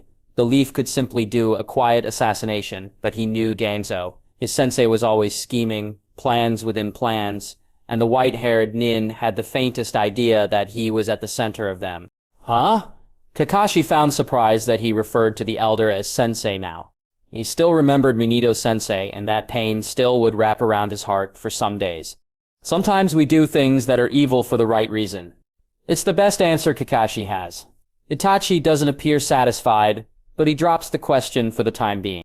Kakashi-sensei? And Kakashi has to interrupt him. Don't call me that. It makes me feel old. Itachi continues. Senpai, how did you gain 2 summon clans? I still don't understand. Kakashi can't help but smirk at little Itachi's misunderstandings. Once, when the little Uchiha had gotten a little too prideful in his ability, Kakashi had decided to show him the power of a dog sage. That's right. A dog sage. God, that training was torture. He still remembered meeting the great dog elder, Dharma, or Yama, as some of the younger pups called him. It had taken quite a bit of convincing his pack that he was ready, and then to be reverse summoned to the realm of the sage. So you are Hetake, Kakashi? Yes. Why are you here? I want to become a sage. A sage? Yes. Good. The silence continued for a few seconds. What do I do? What do you think, Hatake Kakashi? And Kakashi wasn't really sure what to say. Meditate. The sage smiled and bared his pointy teeth at him. There is a reason very few people want to become dog sages these days. All of them are so quick to go to the toads, the snakes, and slugs. For our form of senjutsu is born of unity of mind and body. There is no special oil, no magic drug to make you stronger than your own will and strength. How long would it take? Asked Kakashi. Dharma grinned at him. Do not ask me, boy. Some people take decades, some people take minutes. All that matters is finding your inner peace. Inner peace? To be at complete peace of mind, to let all your regrets fall away and devote yourself completely to the moment, to the duty at hand. Kakashi thought about it. Why this method of senjutsu? Because that is what we dogs are. We have stood by mankind for thousands of years, living and working alongside you. Compared to the other clans, we are plain and simple. His gaze bored through the copy ninja's soul as he spoke. We do not have fancy jutsus. We are not massive beasts that can level cities. But we are man's best friend. Open your heart to us and let us carry your burdens. Open your heart to the flow of the world and move alongside it. Do not deny reality. Do not deny the past. Do not fear the future. This is the only path. The sage smiled at him kindly. The path of Dharma. Kakashi struggled, meditating in the land of the dogs. Hakun would watch him. Boss, you don't need to work yourself so hard. He sighed, and his hands tensed. Why couldn't he do it? Open your heart to the world. Do not deny reality. What did he deny? Abedeo Minato-sensei. He had failed to save them. It was his fault. And as he looked at Pakken, he stopped and thought about it. You know, Pakken, some days I wonder if I could have changed something. It's hard for his to talk about his mistakes, talk about the past. Saved Obito. He breaks down slowly, the pain returning, the bridge, Obito pushing him out of the way. His hand is covered in lightning. And then Rin is gone. He had failed. Failed. But he could feel something warm brushing against him. It's okay, boss. It wasn't your fault. And as the pups brush against him, Kakashi pats them back. And then he feels it. It is something distant, something all around him. It feels like chakra, but it is pure. Even now, Kakashi had not mastered the sage mode. He had not reached complete inner peace, but that was for the future. He was living in the present, and it was still amazingly powerful. The sheer recovery of chakra, plus the support and power it gave his pack, was more than enough for him to live up to the vaulted name of the copy ninja. He had pushed his elemental affinities to the test, and trained them into the ground every day, sparring with Guy time and time again. Obito's Sharingan had been able to last longer and longer, and Kakashi could feel the improvement. Although Sage Mode Guy was something he hated fighting, the sheer endurance of a turtle, combined with Guy's crazy taijutsu style, he had no idea how Game City had achieved Senjutsu, but didn't care. Danzo had recommended all of them to learn it, even if it was incomplete. In his humble opinion, Tenso's was the most devastating, but he was getting lost in his thoughts. Let's go over the mystical palm jutsu. You seemed to like that, didn't you? Itachi? And when Itachi's face brightens, Kakashi wonders how such a pacifist even decided to become a shinobi. Teaching was pretty fun, especially when you had a little brother who could look exactly like you. Itachi hadn't even noticed that he was being taught by two people yet. It was the most hilarious thing ever. There was a reason that the kid thought his teacher had two summons. Tenzo had promised to get a friend to teach Naruto some tricks as well. The friend's name was Kaito, and Kakashi was pretty sure he was tangentially related to Minato-sensei. Suddenly, the war against the snake and sound was making a lot more sense. Kakashi sighed. He would have to check Naruto's apartment again to see if the brat was keeping himself healthy. He was not a worried father. As Jin described it, I moved swiftly through the newly established war room located underneath the Hokage Tower, watching Root set up all the equipment necessary to carry out an operation of this size. It would be the first time Konoha went to war in the past 5 years. A break to the peace that the Yanademi had made. I settled myself into the central desk, motioning for the monitors to be online and connected to the network. Rice lay in a unique position, being sandwiched between the Land of Iron and Hot Springs, which themselves were quite close to lightning. My finger traced the path our troops would be taking as I diverted my attention to other matters, namely, the communication device being placed on my desk. "Have all the wires been laid?" I asked. "Of course, Lord Shimura." My grin turned predatory as I gazed at the telegraph, born from my memories of schematics and plans, and reverse-engineered with Fuin to transport my voice across long ranges and make sure we were one step ahead of the enemy. Then begin mobilization of Konoha's core, alongside moving root agents into command structure. I want them moving and attacking as soon as possible. Our plan was simple. Rice was a heavily marshy, wet, and humid environment, perfect for growing crops. But in terms of laying down any sizable infrastructure, the whole operation was equivalent to Vietnam. Sound's strength lay in their disorganization, their ability to execute guerrilla tactics. But if I laid down the heat on the daimyo, Orochimaru would have to crawl out of his hole eventually. He couldn't withstand all of Rice turning into a hellhole, especially due Rice's status as being the largest exporter of foods, especially to Earth and Lightning. Additionally, if we were able to conquer the land of Rice, Konoha would be able to gain access to the Gakkatsu Bay and the Katsukyu Sea, allowing the Land of Fire complete access to the main oceans of the elemental nations. As the clerks took their seats, I clapped my cane on the ground. "Ladies and gentlemen, Operation Typhoon has begun. Lord Yakuza Konoha offers this message to you." Rosier turned his attention to the black-haired Jonin, bowing before him and frowned slowly as he read the scroll. Suna's situation was dire, especially with the failure to produce a proper weapon, and with the daimyo moving missions towards Konoha, and the financial backsliding. He grit his teeth, and now the weight of the Kage hat rests on his shoulder. On the outside, however, he remains neutral as he reads the scroll. The request is intriguing. He raises a brow as he gazes at Konoha's messenger. "Shiro, no, last name." The boy resembled the Uchiha, and Rasa snorted in amusement. "A bastard, then!" He wasn't sure if it was an insult or just plain incompetence. "So then, you are to play the role of ambassador?" "I am Lord Katatage." The boy smiles reassuringly, and Rasa takes this time to make his own assessments of the boy's character. He is headstrong and young. That is good for him. Easy to manipulate. "Then I welcome you to the land of wind."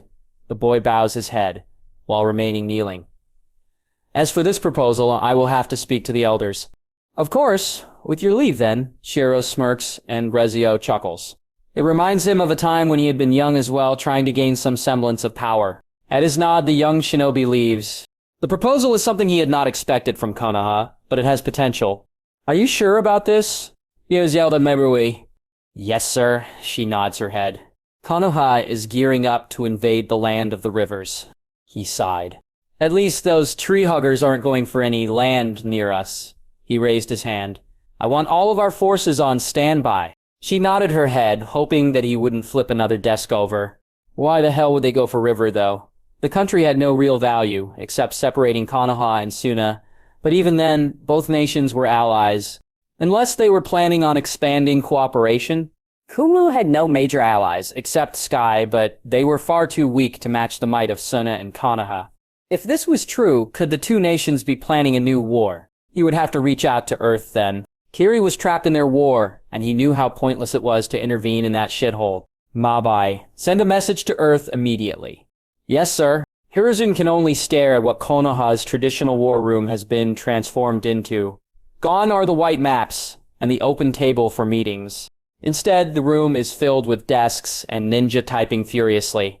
Maps in hand as blue screens dot the office. He sees Danzo at the head desk barking out orders as he points to a massive map of the elemental nations. On the map are highlighted positions of their troops, which appear to be changing in real time. He can only imagine the level of fatwa to achieve such a feat. Ever more so when Danzo had the time to set up such an expansive network. Lord Hokage! The room grows silent as each of the men stand up rigid straight and salute him in perfect order. The movement is robotic, and Hiruzen can see the discipline in their movements. Danzo, I must admit, this is not what I expected. The Warhawk smirks. Then I have done a good job. Behold, from this command center, we can relay orders directly to our men and maintain complete control over the battlefield.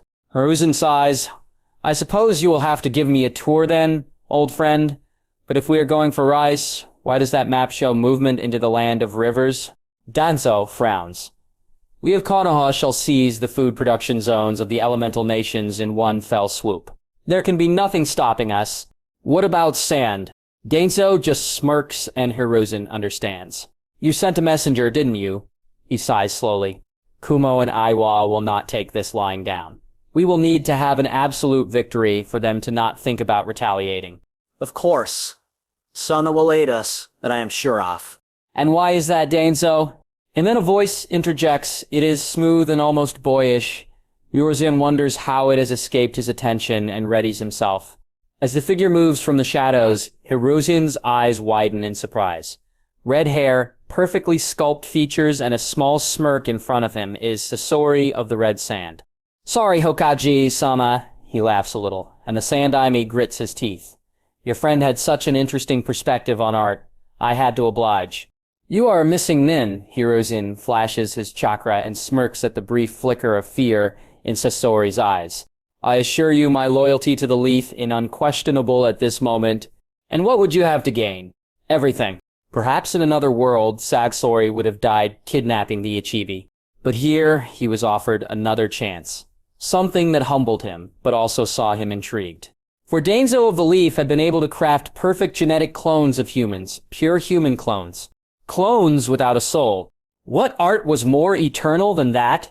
His body had returned to flesh and blood, and Sasori had to admit the experience was surreal. He had been given plenty of supplies, plus access to all Leaf's manuals and Danzo's own stockpiles of genetic experiments to craft the perfect puppets. And when Danzo had promised him the vengeance he so desired, the chance to finally repay the promise he had made so many years ago, perhaps in another world, Sasori's heart would have turned into naught but wood and string. He would have forgotten his time in the sand, as so obsessed was he with his pursuit of perfection. There is a common question asked to philosophers, the debate of Theseus's ship. If each part of the ship is replaced one by one, at the end, is the ship still the same, or is something lost? And that is what Sasori lost to gain that perfection, the human heart. For humans, above all else, are imperfect. While still young, while still a child, Sasori had made a friend, a little girl called Karura. As the two grew up, they had drifted apart. She had disproven of the way he had gone, and he had forgotten everything in his pursuit. But who would have thought that a body not his own would recall such emotions, such beauty that he had never noticed? He had always seen the human form as fleeting, imperfect, and hideous. But it was that imperfectness that had driven him, had it not. He disliked sand, but when Danzo had told him of the fate of Karura's youngest, childhood crushes were not something he was proud of. But maybe he could help create a work of art within the human form. Maybe, just maybe, he could make someone feel the love he so desired as a child. So, you are the Shinobi of the darkness? Sasori questioned. I am. I expected more.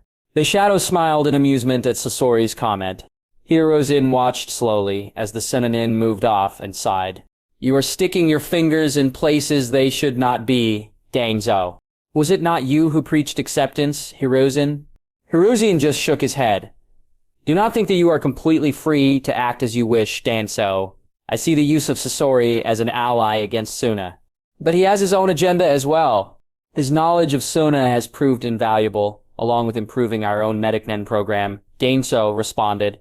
Proceed with caution, old friend. It would not do well for us to have another Orochimaru. Hirozen winced and nodded his head slightly.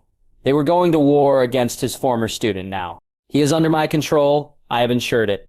For there was something even Sasori did not know. He had never known career. Kodo Matsukami, whispered Shisui Uchiha, hidden in the corridors of the workshop. And the great puppet master suddenly felt the resurgence of a sleeping love. Naruto ran out of the academy with a mad grin on his face. He had done it. Hinata had invited him to come over to her house and train. His head was so wrapped in his fantasies of what the two could do, he didn't realize he had crashed into Gay. So, then Naruto, what fire has you stoked to run at such speeds? Gay asked. Hinata invited me over. Naruto just wanted to share his accomplishment with someone else, and based on Guy's face, he had surprised bushy brows. I just smiled surely as he gave Naruto a thumbs up while winking. I wish you luck, Naruto. At such a young age as well, no doubt my eternal rival would be proud. What do you mean, at such a young age? Gay just chuckled before leaping into the air. Due to your success, I must run 500 laps around Konoha with only my pinkies. He sped off, and Naruto wondered how Kakashi had such weird friends. It didn't matter. He had to go get ready. Sasuke watched Itachi heal his bruises in mild amazement. How did you do that? Nai-san? Itachi smiled somberly and poked him in the forehead. I'm not authorized to practice this, but it's our little secret. I'll teach you after you're older. Alright? Sasuke grunted in frustration. Why not now? Because now I want to show you some tricks with kunai. Alright then, Sasuke's earlier disappointment was forgotten. Ever since the white-haired ninja Kakashi had come by, Itachi had been a lot happier, and that he would hang out with Sasuke more. Wushibi, his and Itachi's attention was broken by the appearance of Shisui, who had a relaxed smile on his face as he took in the two brothers. Itachi sighed. What is it, Shisui? Nothing, I'll be deployed soon. And well, you wish to say farewell? Yeah. I promised Sasuke that I would teach him now, said Itachi. Hey, that's cool. I'm perfectly chill with teaching Chibi a few tricks as well. Gai turned his attention towards Tenzo. Shall we do it then? Engage in most youthful combat? Tenzo nodded his head, and Gai grinned. Yo, here we go. And the two rushed towards each other. They would both be deployed soon, but it was always best practice to get some training in. Tenzo gasped as his head burst through the treetops, and he could finally glimpse the light of the sun once more. Sweat dripped down his brow as he pulled himself up, bathing in its heavenly radiance. He heard wing beats and craned his neck to gaze at the figure of the Vulture Lord. You have done well to climb from the shadows into the light and carry this radiance back is what is expected of any summoner. The Vulture King looked down at his contractor and smirked. We both are survivors, those who have glimpsed the light only to live in this shadow. Tenzo pulled himself up and climbed onto the back of the winged beast. So to become a sage, one must pull the energy of the world into their body. Correct, my boy. We drain it in, feast on it to overpower our foes, spoke the Vulture Elder, whose name was Kairei. What about nature, the land? Does it not require the chakra as well? This is the cycle of life. We take the chakra of the land and turn it into our own. When we die, our chakra will return to the land to pave the way for the future. Tenzo understood. Was that not what had happened to him, kidnapped from his home and given the remains of the Shaddai? He had fought, clawed his way to life, while those around him perished. In a morbid sense, Kira's ideology perfectly encapsulated the creation of Tenzo as the wielder of Mokutan. The first Hokage's body had been feasted on by the leaf to allow its survival. Had it not? Either way, he would have to test out Sage Mode. Reaching out with his senses, he could feel the natural chakra in the air. The Vulture's mode of Senjutsu did not require any magic liquids or meditation. All it required was will. He remembered his time in the tank, watching all the others around him dying. Remembered the suffering, remembered the way he had clawed into life as his own body was slowly obliterated and remade. And as he reached for these pockets for chakra, he ripped them from the earth and filled the emptiness that had been hollowed out for so long once more. As his eyes opened, red markings covered the entirety of his body, With a flex of his chakra, he pushed apart the very air around them. Cake, how you amuse me, boy. The way you fill your soul, the beauty, Kairi laughed manically, as he dived back into the trees, within the shadows. Tenzo did not respond, only slamming his hands into a closed fist. His nails bit into his hands as blood flowed into the touching palms. Sage art howling forest of rage. Thousands of withered black pillars of wood ripped from the ground, spiraling and weaving into the air. They moved upwards while the once orderly pillars of wood tore themselves into spiraling branches and howling trees. They reached upwards, roaring out of the shadows as Kirei soared above them all, back into the light. And at the apex of the climb, Tenzo hollowed out all of his soul once more. Final sage art, great flood of 1,000 souls. Each of the pillars broke apart, exploding as they returned to their component materials, earth and water, flooding the entire realm of the vultures. They roared as all the nature chakra broke down and flooded back into the land from whence it came. The cycle of life encapsulated in a single jutsu. Tenzo sighed as he collapsed, most of his chakra spent. He would have to learn how to balance his stamina while in that mode, along with maintaining his focus. The power of this ability was amazing, but he still had much to learn. It would be best to use it in short modes if he didn't want to faint from chakra exhaustion. But he still smiled as Kirei carried him upwards, letting the light warm his tired frame. Gag grinned slowly as he ran across the beach. Each one of his footsteps caused craters as he pushed full force towards the finish line. But in the end, he lost. He grit his teeth before shouting, "If I do not finish this race by the time sets, I shall run 5,000 laps on this shore." "Why keep running?" questioned the turtle sage. "'Cause I must finish this to become a true sage, just like Danzo-sensei said."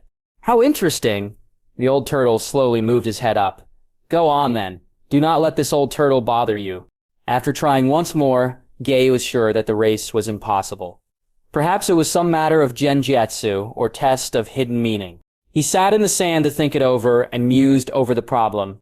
Why do you think so hard? There has to be a solution. The goal line just keeps getting further and further. I can never finish in time. Time? You can try as many times as you want, my boy, and nothing will change. Do not expect anything else. Gabi frowned at Aksu's words. He had always believed anything was possible if you worked hard enough, and he wasn't going to let this stop him. So what? Even if it takes 1,000 years, I'll keep on trying. He closed his eyes and turned towards the ancient turtle. Take 1,000 years then. What will change? Aus questioned. Sometimes all we can do is accept the fealty of this world. Then I will deny this world. I'll prove it is possible. Odd smiled slowly and adjusted his tail legs as he waded into the water. Then go on, Guy. And Gata got up and observed the finish line. He paused slowly, taking it in. It was simply the finish line. But why did he have to reach it to become a sage? There is no finish line! He exclaimed, his eyes widening. Just as there isn't one in life, all we can do is keep pushing forward. It was the simple paradox of Achilles and the tortoise. If the tortoise started ahead of the Greek hero, no matter how fast Achilles ran, he could never catch up. You will be my eternal rival. This I promise. Gaxley looked up at the sky and felt the sloshing waves on the shore. Yash, thank you for reigniting the flames of passion within me. Yozen, I don't need to be a sage to defeat my foes. All I need is my will. That certainly is an interesting view. It doesn't matter how fast I progress compared to Kakashi or Tenzo, Guy mused. As long as I stay true to myself, I'll be able to smile. Even if they become sages, I'll simply have to work twice as hard. He rubbed his nose as he turned towards the finish line. It doesn't matter how far you are. Finish line? I'll cross you and make another line, 1,000 miles away. And Gao ran, feeling the blood boiling within him. He didn't stop. He kept on running and running. And as he ran, he saw those he chased. Kakashi turned to face him and smirked. Can you keep up with me? And Guy, the green beast of the hidden leaf, called forth the final burst of energy within his heart. He opened the gates. Each step blew a crater into the sand. And as he ran, he remembered every second of sweat and pain. Every time his peers belittled him. And each time he remembered his father's smile. Father, I will surpass you. And as he reached for Kakashi, his hands fell through the air as he ran straight through him. The beach blurred as Gay felt something around him, something guiding him. And as he ran faster and faster, Blue markings formed around his hands, and the shining chakra spun faster and faster. Turtle Sage mode was something that did not affect Jotsus. No, it was only the body it aided. For the body was the shinobi's greatest tool. Well done, Gakun. Gay threw his hands into the air as tears flew down his face. He stopped before collapsing. He would prove that hard work could beat anything. Kakashi, I wonder how far apart our strength is now. Jin groaned. Why did he have to help Naruto get proper clothes to visit Hyakushi Hyuga? Although the man was not a clan head anymore, it was still good for Naruto to wear some decent clothes. What about this, Naruto? He motioned towards a nice black kimono, something that he would have bought. But I want it to be orange, Janie. Kami help him. I cleared my throat as I turned towards the gathering of shinobi. Your orders have all been processed and cleared. Take your assigned mission and begin immediately. The shinobi in front of me were a collection of Rude and Konoha proper, but they were all trustworthy. I knew they would complete their objectives to the letter. Our goals are to capture the traitor Orochimaru and gain the land of rice for the great tree of the land of fire. Silence emanated from the room as they disappeared. One by one, I returned my attention back to the command center set up in the former war room, filled with blue screens and the sound of shinobi scratching away on paper and clacking on keyboards. What we were doing was the largest-scale Black Ops mission in the history of the Konohakagure. If you could witness this Baku, you probably can, can't you? Kakashi stretched in the hangar of the K-1 aerial assault fighter. Sir, ETA 5 minutes. It was go time. The K-1 was the pinnacle of modern engineering, combining the technique of fogging with the puppetry of Suna to create flying machines that could easily carry shinobi into battle. The factories of which they rolled off were massive, and the masked ninja was at awe at each one's might. He nodded to the first aerial strike squadron, who all readied their harnesses. Danzo had promised that each one had been extensively field-tested, and Kakashi had taken them for a spin as a precaution. The flexible paper-bound wings, combined with the ninja wireframe pulled with chakra strings, allowed a massive degree of flight. He pushed his gas mask over his face and nodded, motioning his hand forward as the hangar bay began to open. Their goal was twofold: deploy Konoha's anti-rice agent while striking at the land of rice's largest population centers. The goal was to devastate the land so much that Orochimaru would be forced to crawl out his hole, but Kakashi had a feeling it was to send a message. He just didn't know how horrifying the message would end up being. Move! Fugaku Uchiha watched in mild-mannered amusement as the second Konoha motorized division pushed forward. Armed with heavy cannons that he suspected were stolen from Kumo or Sky, the vehicles rushed forward. Each was meant to carry supplies while providing cover from enemy attacks. He himself didn't know how they would help. An earth jutsu would be enough to knock them over. But yet, these tanks advanced, dropping some matter of device every few minutes as they steadily advanced into rice from the rice fire border. Each one of these drop devices was composed of high-level Fulfling, and Fukoko wished peace on all who didn't bear the safety seal that Konoha's forces had been given. He heard a swirl of leaves and inclined his head slowly. Kenzo, the mysterious student of the Shinobi no Yami, stood before him. The roads ahead are clear. They are unprepared for our invasion. Fugaku nodded. Then we shall continue. The special communication seals have been installed, and the rail has been laid. Another one of the things Fugaku would have never done. Rail had been laid for courts to constantly carry new supplies and weapons to the frontier of the war. They had been obscured with several jakushutsu provided by the Uchiha clan and were meant to allow Konoha to advance far faster than regular supply chains would allow. Not to mention the constant seals dotted around each individual rail segment and the root agent attached to each regiment to oversee their installation. If all goes well, the first supply train will arrive by today afternoon. What does it carry? Tenzo smirked slowly, and Fugaku understood. The big guns, as Lord Shimura calls them. Guy and his regiment ran forward, as Hyakushi Hyuga kept pace with him. Can you see them yet? Yes, Yasin. Yes, there are some chakra signals underground. Gay nodded his head before motioning for the special equipment to be brought forward. They have seals protecting them, but this bases appear to have switched off from disuse. The former clan head commented, there must be some information we can pull. Do not give up so quickly, Hyakushi. The Bakugans should be able to see through anything. Yes, he nodded. The unique strategy of splitting up the Hyuga to give each regiment complete visibility in the jungles of rice was a genius move, especially when it came to locating a snake such as Orochimaru. The Chunin brought forth the parts of a unique drill which would rip into the earth, allowing easy passage into whatever layer lay underneath. Gai nodded, as the machine began to be assembled by the men. It is surprising, is it not? How differently we are fighting this war. It is Hyuga-san, but I believe that Danzo-sensei knows the way to victory.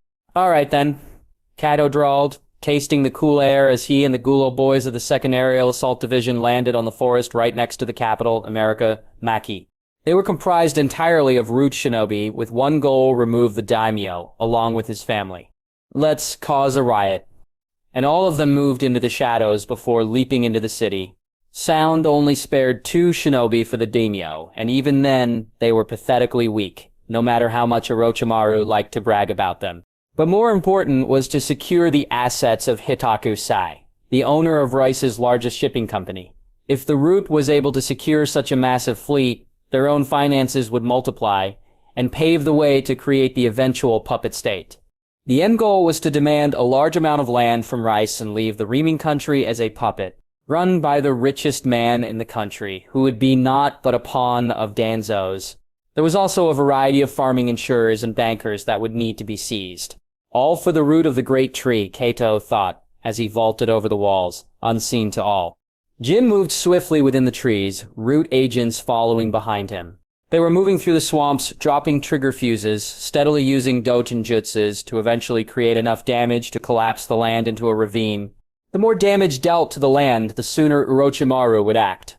Or he would flee, but Danzo had obtained a unique bit of intel.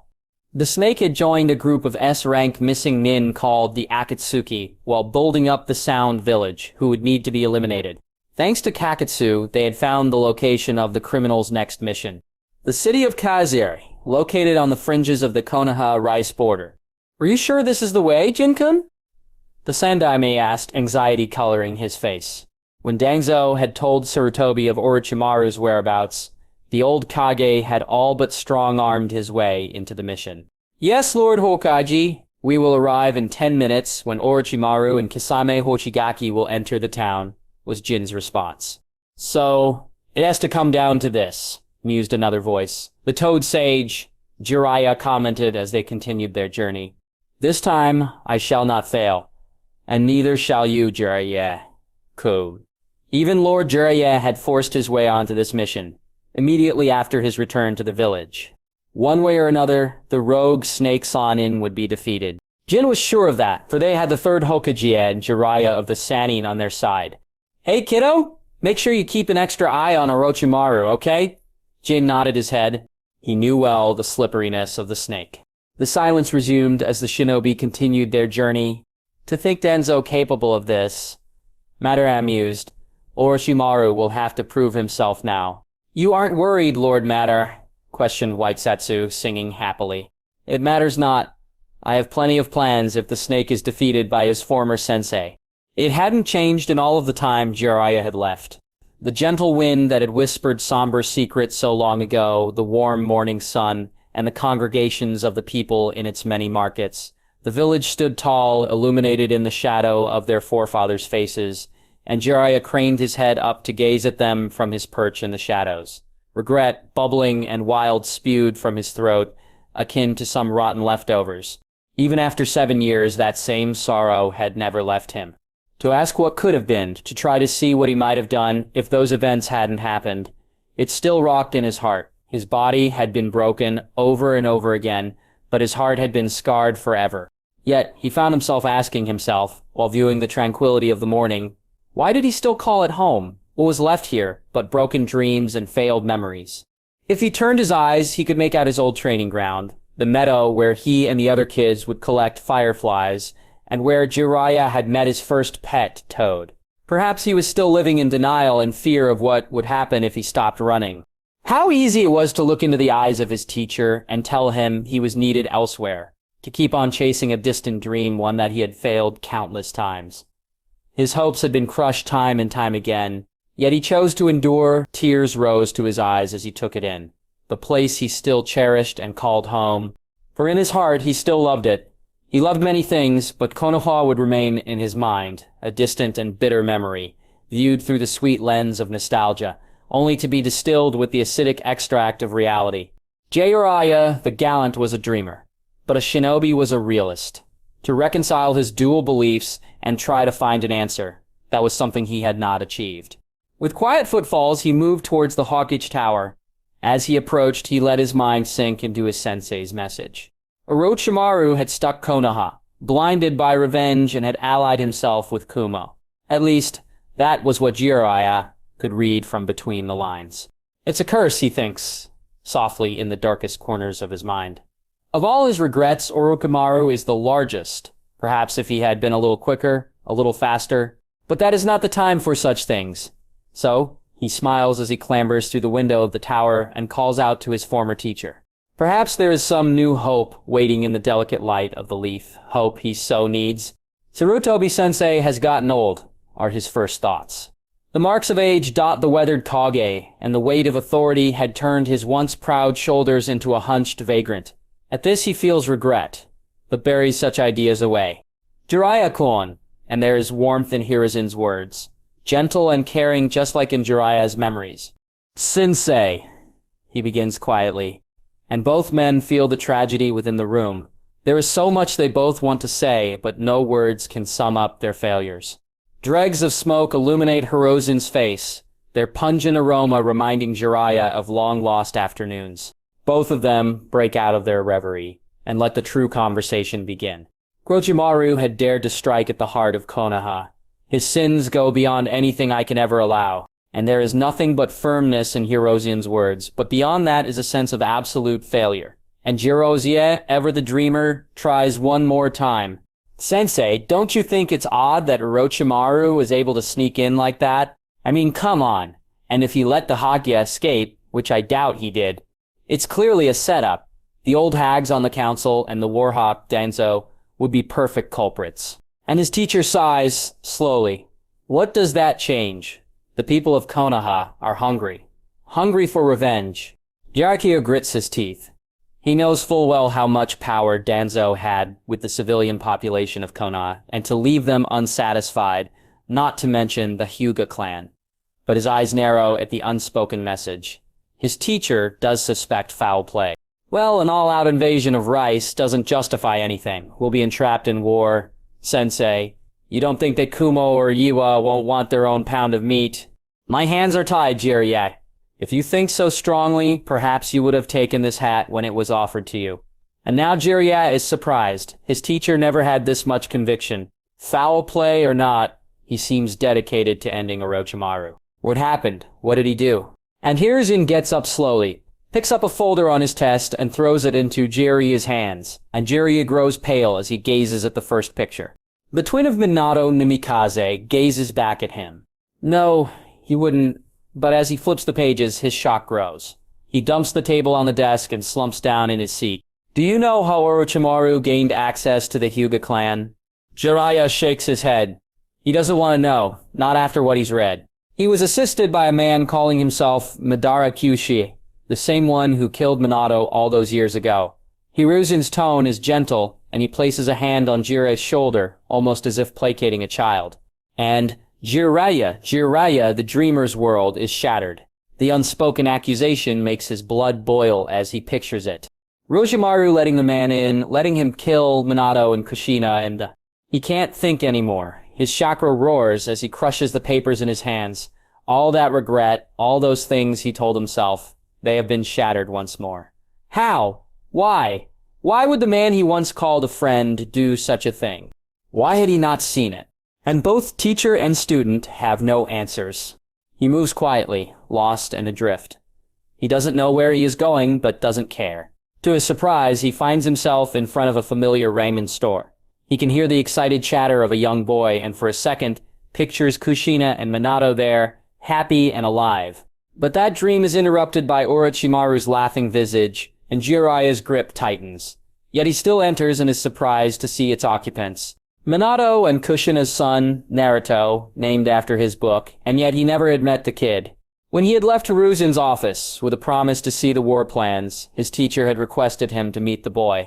But more surprising is the man sitting next to him, or rather men.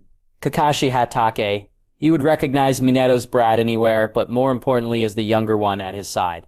Jin Hatake, his mind supplies one of Orochimaru's experiments. He recollects himself and slides onto the counter. Hatake's eyes widen, both of them, but the boy keeps on inhaling the ramen as if there is no tomorrow. Kushina would have been happy to see that, he muses. Lord Jiraiya. Both men rise up in perfect sync, and Jiraiya laughs. Easy now, brats. I'm just getting a bowl. They look at him, and the Toad Sage makes out the confusion in Minato's student. Oi, who are you? Naruto asks, words slurred by the noodles entering his mouth. Jiraiya pauses and realizes that his usual entrance would be far too destructive in this instance, so opts for a substitute. He clears his throat and declares, I am the Jiraiya, the gallant, sage of Mount Maiboku. It doesn't have the same effect as summoning one of his toads and performing his dance, but it makes Naruto's eyes glaze over. You are the one who trained the Yandaime. Naruto rushes in front of him, ramen forgotten, and starts begging. Teach me, teach me, teach me. He chuckles at the enthusiasm and smiles at the boy. Kid, I said I was getting ramen, maybe afterwards. Did you hear that, Jani? Naruto turns to the blue-eyed Hatake and grins slowly. Perhaps it would be better to eat your ramen before it gets cold. Naruto, you can train anytime, after all. His first impressions of Jin are similar to Kakashi before losing Obito, quiet, detached, and a prodigy. But the boy is far more social than he would expect. It makes him wonder how much Danzo has changed, according to Hirozen's report. His eye turns toward Kakashi, and he nods at the boy. If Kakashi had been training under Danzo, and is that a surprise, Danzo taking a shine to teaching? A lot has changed. His thoughts are interrupted by Naruto's groan, and he inclines his head slowly. Better luck next time, Naruto. Kakashi eye smiles as he pinches his mask, and Naruto groans once more. Jiraiya sighs at the joke. The group returns to silence, while Jiraiya can feel the unspoken questions. Hey, he starts. It's been a while since I've been in Konoha. What about giving me a tour, huh, kid? Kakashi watches Jiraiya closely as he follows Naruto through the streets of the Hidden Leaf. He had long suspected that the Sannin would return if the need was dire, but he can see the barely hidden tenseness in the sage's movements. He sighs and turns to Jin, who looks back at him. The two stop walking as Naruto pauses before a large building. This is the Kagami Library, he cheers, gazing at its shining white walls and green banners blazoned with the insignia of the Hidden Leaf.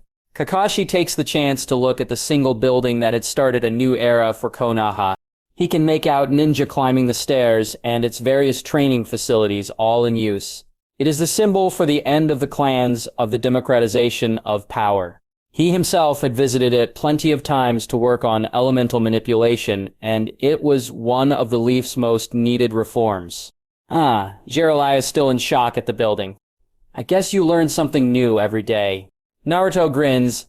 I always hang out here with Sasuke and Hinata. He scratches the back of his head. It's pretty fun, you know? It is, huh? Jiraiya peels his eyes away from the building and turns them towards Kakashi and Jin.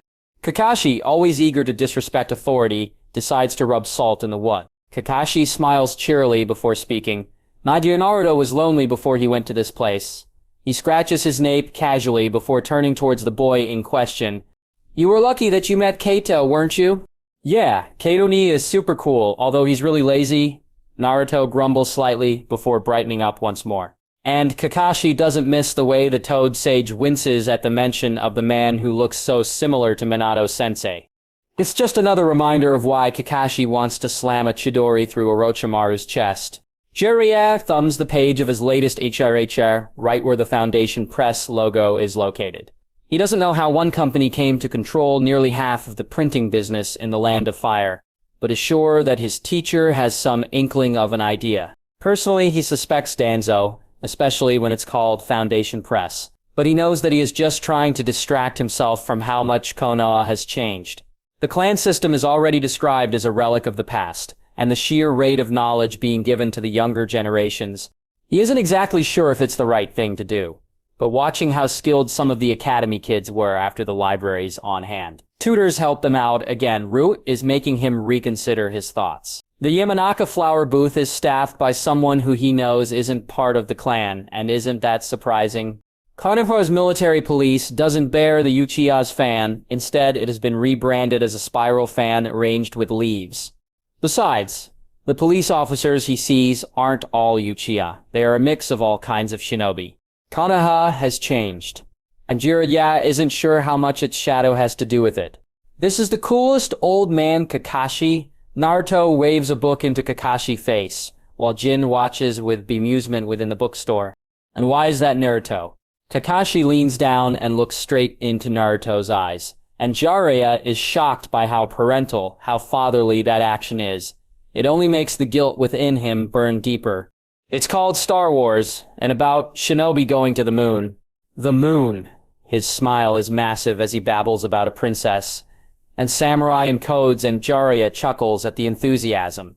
Personally, I always like The Lord of the Rings, Jin offers, uncrossing his arms. Kakashi smirks. I think that's a little too advanced for Naruto. Jin, hey, what do you mean too advanced? I'll show you. Jiraiya can't help but wonder what would have happened if he stayed and raised Naruto. Maybe then he could fit better into this portrait of a family, but he is still happy that the boy has support and is not completely ostracized. It isn't a complete failure, he muses. Minato would have been happy, he thinks, but he would have wanted Jiraiya in the picture as well. So he surprises himself. Hey kid, what do you say about that training I promised you? And Naruto's beaming smile makes all that guilt building up in his throat. There were 1,000 things he wished to say, wished to do. 1,000 regrets, all which he had run from. But at the end, Konoha was home. It was what he loved and what he cherished. It didn't how far he ran. Every man would have to face their demons one day. And besides, Hiruzen-sensei had promised that he would be given a frontline role in the fight, even if it was Danzo pulling the shots. Maybe there he can find the answers he so desires.